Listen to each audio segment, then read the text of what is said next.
ناظرین، ہم آپ کو آج ایسا واقعہ سنائیں گے جس کو سن کر آپ کی آنکھوں میں آنسو آ جائیں گے۔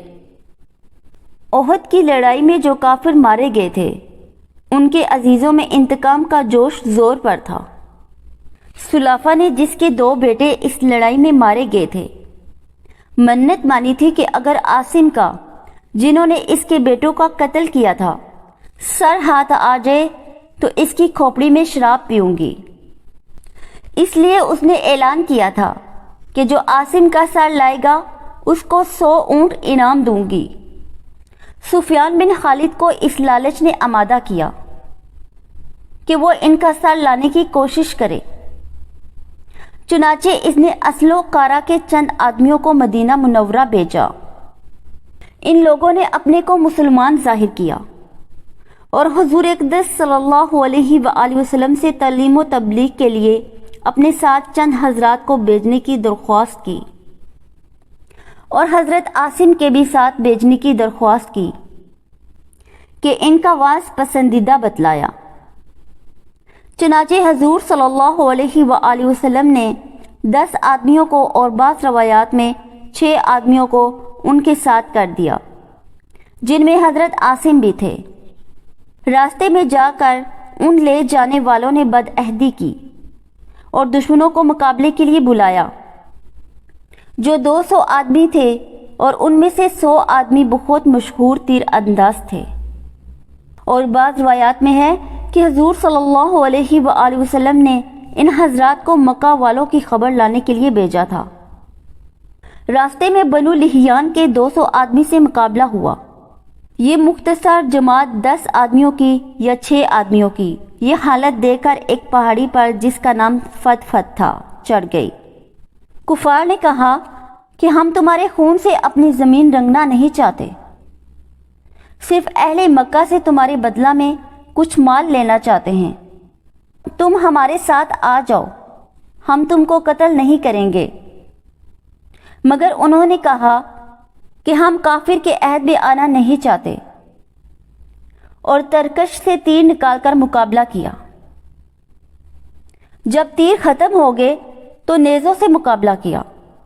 حضرت عاصم نے ساتھیوں سے جوش میں کہا کہ تم سے دھوکہ کیا گیا، مگر گھبرانے کی بات نہیں، شہادت کو غنیمت سمجھو، تمہارا محبوب تمہارے ساتھ ہے اور جنت کی حوریں تمہاری منتظر ہیں۔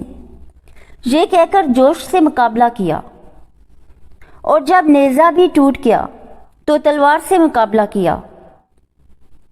مقابلوں کا مجمع کثیر تھا، آخر شہید ہو گئے اور دعا کی کہ یا اللہ، اپنے رسول صلی اللہ علیہ وآلہ وسلم کو ہمارے قصے کی خبر دے۔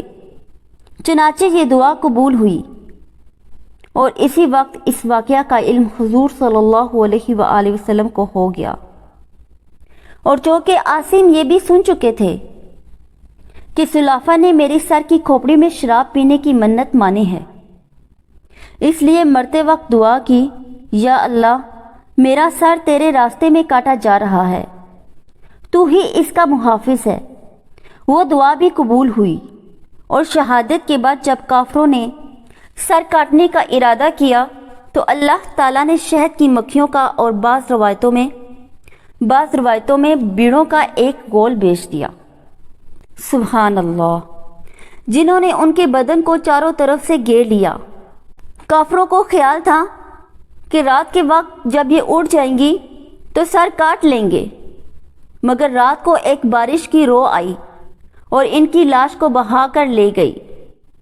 اسی طرح 7 آدمی یا 3 آدمی شہید ہو گئے، غرض 3 آدمی باقی رہ گئے، حضرت خبیب اور حضرت زید بن دسنا اور عبداللہ بن طارق۔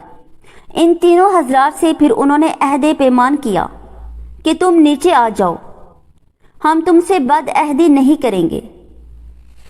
یہ تینوں حضرات نیچے اتر آئے، اور نیچے اترنے پر کفار نے ان کی کمانوں کی تانت اتار کر ان کی مشکیں باندھی۔ حضرت عبداللہ بن طارق نے فرمایا کہ یہ پہلی بدعہدی ہے، میں تمہارے ساتھ ہرگز نہ جاؤں گا، ان شہید ہونے والوں کا اقتدار ہی مجھے پسند ہے۔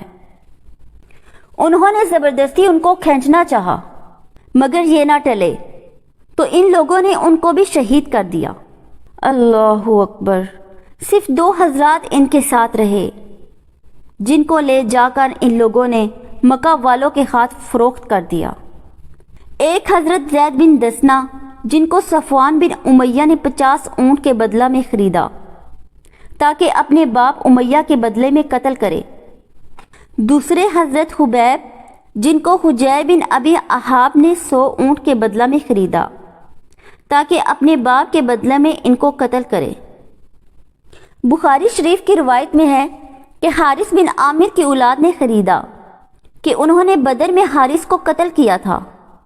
صفوان نے تو اپنے قیدی حضرت زید کو فوراً ہی حرم سے باہر اپنے غلام کے ہاتھ بیچ دیا کہ قتل کر دیے جائیں۔ اس کا تماشا دیکھنے کے واسطے اور بھی بہت سے لوگ جمع ہوئے جن میں ابو سفیان بھی تھا۔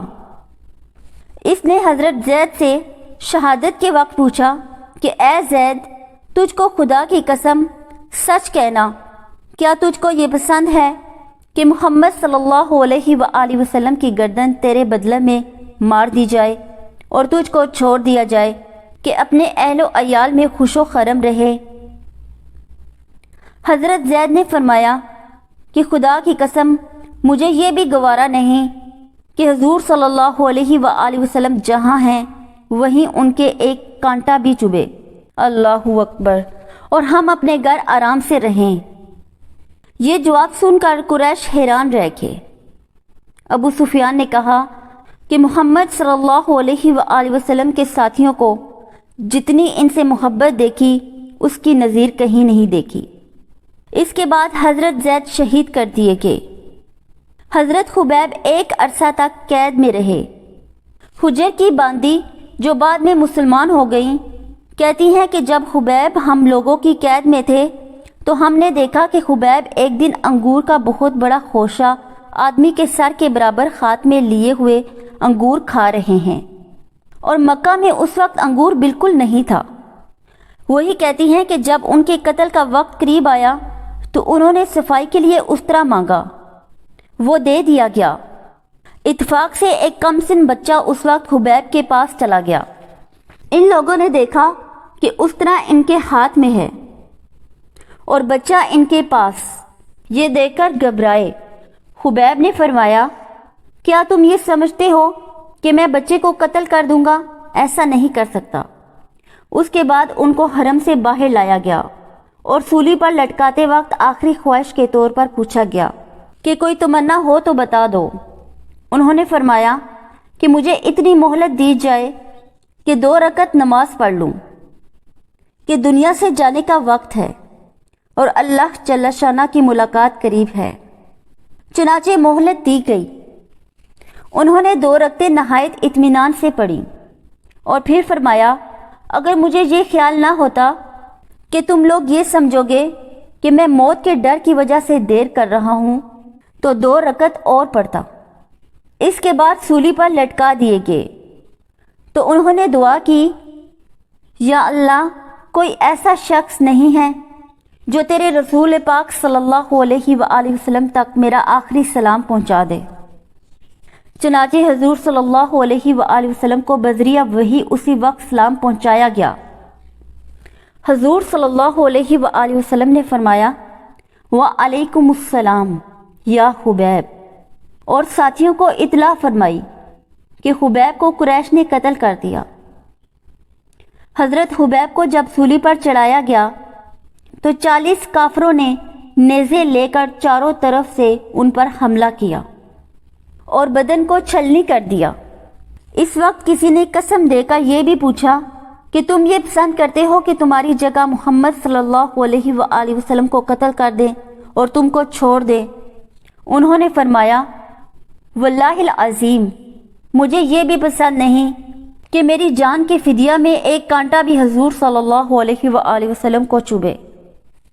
ناظرین محترم، ویسے تو ان قصوں کا ہر لفظ عبرت ہے، لیکن اس قصے میں 2 چیزیں خاص طور سے قابل قدر اور قابل عبرت ہیں۔ ان حضرات کی نبی کریم صلی اللہ علیہ وآلہ وسلم کے ساتھ محبت و عشق کہ اپنی جان جائے اور اس کے بدلے میں اتنا لفظ کہنا بھی گوارا نہیں کہ حضور صلی اللہ علیہ وآلہ وسلم کو کسی قسم کی تکلیف معمولی سی بھی پہنچ جائے، اس لیے کہ حضرت حبیب سے صرف زبان سے ہی کہلانا چاہتے تھے اور صرف زبان سے ہی کہنا ہی تھا، ورنہ بدلے میں حضور صلی اللہ علیہ وآلہ وسلم کو تکلیف پہنچانے پر تو ان کفار کو بھی قدرت نہ تھی، بلکہ وہ لوگ خود ہی ہر وقت تکلیف پہنچانے کی کوشش میں رہتے تھے، جس میں بدلے بے بدلہ سب برابر تھا۔ دوسری چیز نماز کی عظمت اور اس کا شغف کہ ایسے آخری وقت میں عام طور سے بیوی بچوں کو آدمی یاد کرتا ہے، صورت دیکھنا چاہتا ہے، پیام و سلام کہتا ہے، مگر ان حضرات کو پیام و سلام دینا ہے تو حضور صلی اللہ علیہ وآلہ وسلم کو، اور آخری تمنا ہے 2 رکعت نماز کی۔ ناظرین محترم، اگر آپ کو یہ ہماری ویڈیو اچھی لگی ہے تو اس ویڈیو کو لائک اور شیئر کریں۔ جزاک اللہ خیر۔